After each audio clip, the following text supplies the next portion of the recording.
Special Olympics provides year-round sports training and competition for children and adults 8 years of age and older with intellectual and developmental disabilities. They have events and a fundraiser coming up that you don't want to miss. And the details are right around the corner on Polk Place.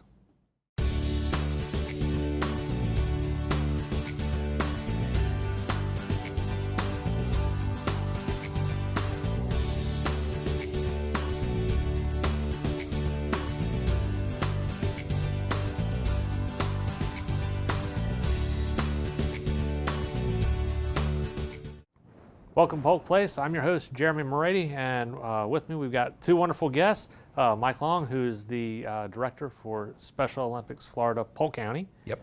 And we also have Kathy Grinstead, who is the head coach and owner of Rockin' W Ranch in Bartow.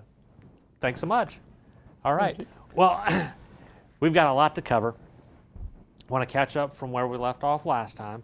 You gave us some updates on where your athletes were and what all was going on, and then you also got the big event going on that you've had out at All Saints, and you just got so much going on. So Mike, let me fill you in. Fill me in. Well, we just finished having our biggest event that we really have in competition-wise. It's called our Summer Games, which consist of bocce, cycling, track and field, soccer, volleyball, and cheerleading.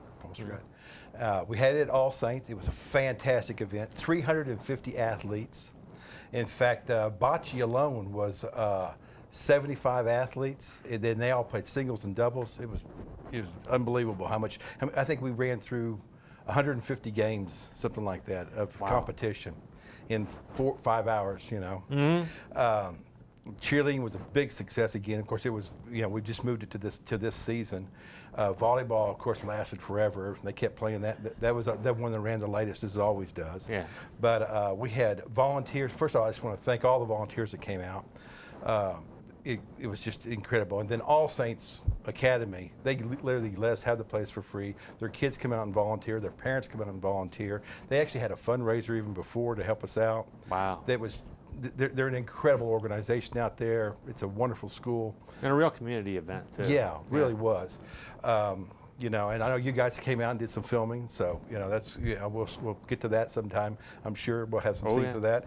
And so that was our biggest event it's the biggest event we have all year in the way of competition, and it was just a major success. The other thing that's happened is the volleyball team that was on a couple of months back. Yeah, Abu Dhabi bound. They're on a plane. They're gone. All right. They're over there training, and I want to encourage everybody. The World Games for Special Olympics will be televised March 14th through 21st. I'm not sure what channel. We'll see if we can find it and get it posted. Yep. But they'll be on, and our teams, of course, will be competing there. In fact, there's a team out of Tampa. There's a guy out of Tampa that's doing equestrian, which is one of the things we're going to talk about here in a little bit. But we'll give Tampa a little plug. Yeah. But show them some love. Yeah, show them a little love. Yeah, exactly.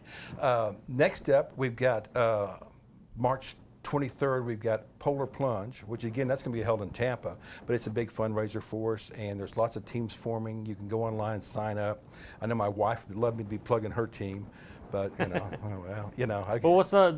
describe to me a little bit about the Polar Plunge. It's pretty simple. You just get they go up to the Busch Gardens Venture Island, and drop the water down to about 60 degrees, and anybody that doesn't have any sense goes and jumps in it.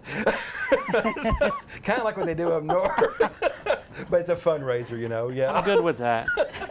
We'll watch it. Yeah, exactly. I'm always the designated photographer. Right? I don't do cold water.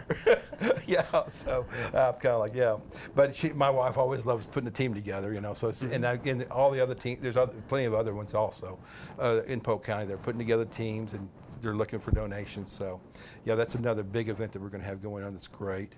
And then, of course, we just finished the summer games, as I mentioned, the area games, which we'll probably talk about again maybe next time. Mm-hmm. But they are April 6th, just as a side note, which would be even bigger as well. Then the biggest thing we have coming up next really is state equestrian. We just finished up the area equestrian, and we ended up, our team, of course, got selected to go to state, and that is the 22nd and 23rd. up in Ocala. Okay. And I brought with me a guest, the lady who actually started this and been with Equestrian. I mean, like I've only been the county director for 6 months, but I guess you started, what, 2 years ago? 2 years ago. Yeah. And it's been growing pretty fast too, hasn't it? Very quickly. Okay. so Gotten a lot of response to the horses. from what I've been able to read, you started out with, what, 10 riders and 2 showmen? Right. And 5 of them went to state.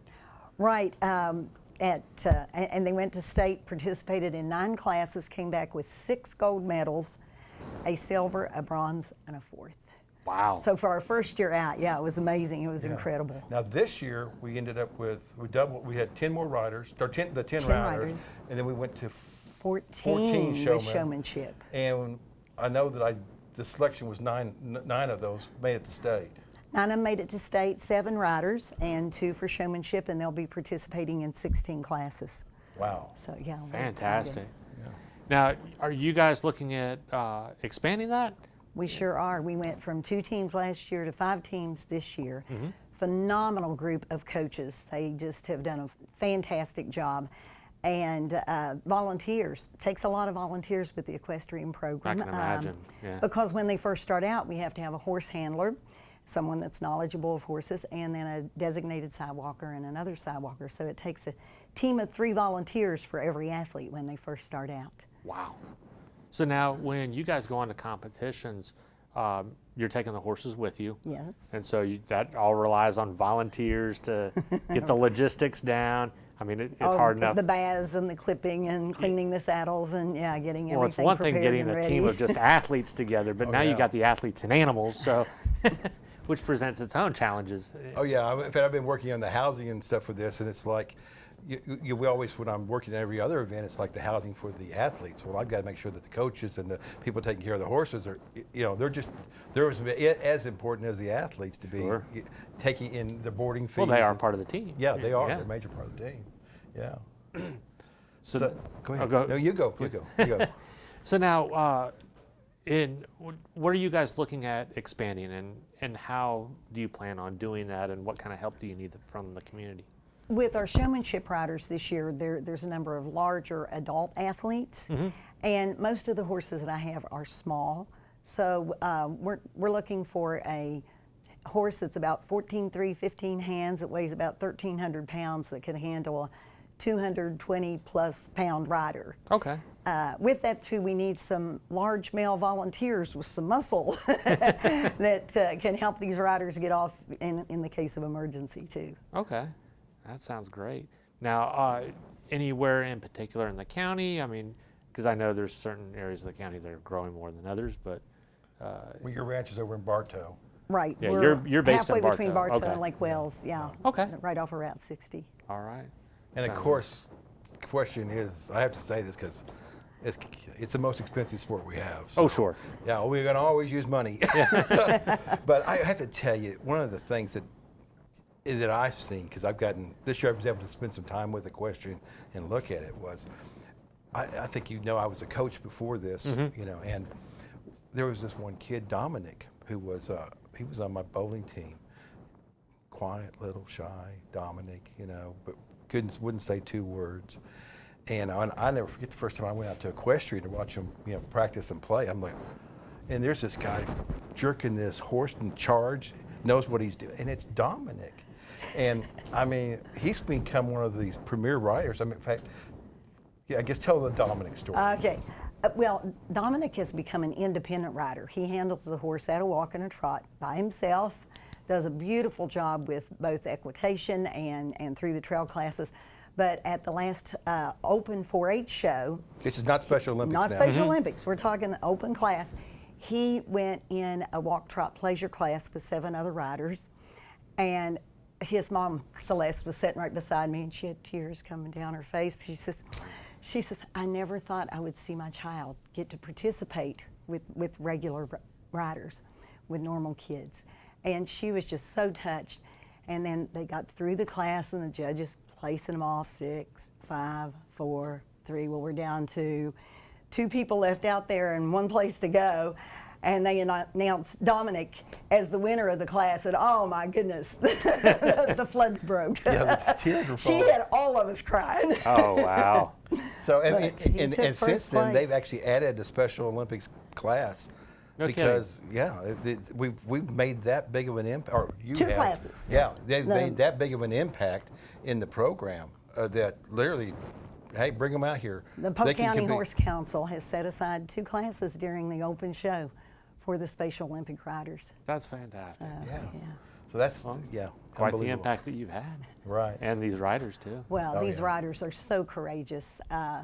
Sometimes, you know, they start out, they come to us, they're scared to death, they're shaking, crouched over in the saddle, and next thing you know, they're setting up proud and just out there moving freely around the arena with these horses. It's just phenomenal, the I think- courage that these athletes have. Yeah, there's an entire thing called equine therapy, but this isn't that. This is actually competitive, but Right, it's funny. yeah. It's still there. Yeah. And I can see it. I mean, I'm like going, that was not the kid at the bowling alley I had. Yeah, very true. Yeah, he's on top of this big animal, and he's In charge. Yeah, and he's sitting a lot more erect, and you can just see it. And the girls are the same way too. I mean, it's really like I get chills when I think about looking at them and seeing them and how they've just grown up so much. Yeah. It's That's why, to me, equestrian is one of my favorite sports because it makes a real difference in their life. I think everything you guys do makes a significant difference in everybody's lives. So thank you for doing what you do. Thank you. And thanks for stopping by. Anytime. And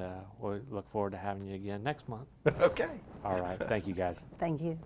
Special Olympics Florida and Polk County invites you to the 2019 State Equestrian Competition, Saturday, March 23rd at Grand Oaks Equestrian Center at 3000 Marion County Road in Weirsdale.